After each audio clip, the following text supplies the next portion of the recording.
What's up, bitches? Morbid Michelle here with some more morbid content, and today we're starting a massive year-long project. This is Album of the Day, the show where we review one album a day for an entire year, and today we're talking about the newest album from Suicidal Angels, titled Profane Prayer. Suicidal Angels is a Greek thrash metal band who are actually pretty badass despite their terrible name.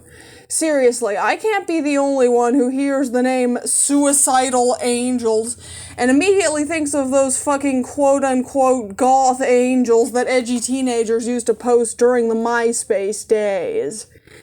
Anyway, I got into these guys originally through their 2012 album, Bloodbath.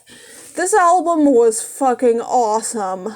It sounded a lot like a modern-day Creator album with traces of Slayer mixed in, and if you know me, you know that's my shit.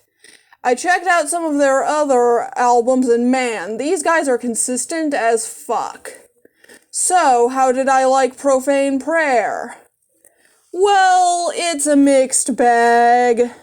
On one hand, the guitar riffs kick ass, as usual, and the drumming is pretty good.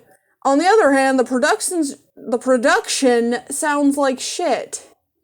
The guitar riffs, while well played, are so fucking polished that they completely lose their grit, making this sound less like a thrash metal album and more like melodic death metal. Don't get me wrong, I'm a Melodeath fan, and Melodeath combined with thrash can sound great. Take, for example, the band Act of Defiance, who combine the beautiful melodies of Melodeath and the aggression of thrash. Those guys make the combination kick ass by taking the best elements of both genres and rolling them into one. Suicidal Angels, on the other hand, use the overly polished production of some Melodeath acts and combines it with the somewhat clean vocals and non-blast beat drumming of thrash. Basically, they take the most sanitized version of both genres and combine them together. This means that the riffs are technically great, but they don't have the grit or punch that they should.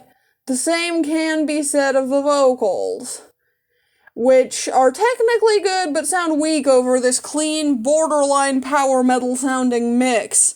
However, while I am being pretty harsh on this album, it does have its strong points.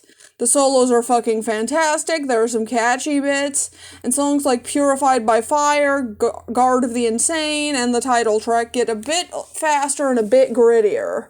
With the jagged riff on Purified by Fire being a real standout. Those three are easily the best songs on this album. It also helps that there aren't any standout terrible moments, though the two longer songs are so fucking boring. Whoever thought a 10-minute Suicidal Angels song that's clearly trying to recreate Metallica's Glory Days was a good idea should have been fired. Overall, this album has some enjoyable moments, but holy shit is it uneven. Seriously, if you want to get into Suicidal Angels, check out Bloodbath and save this for later. If you're already a diehard fan, check it out if you're curious. Profane Prayer gets 6 MySpace emo angels out of 10. And that's a wrap on another video. Don't forget to comment, like, and subscribe. I'm Morbid Michelle. Later, bitches.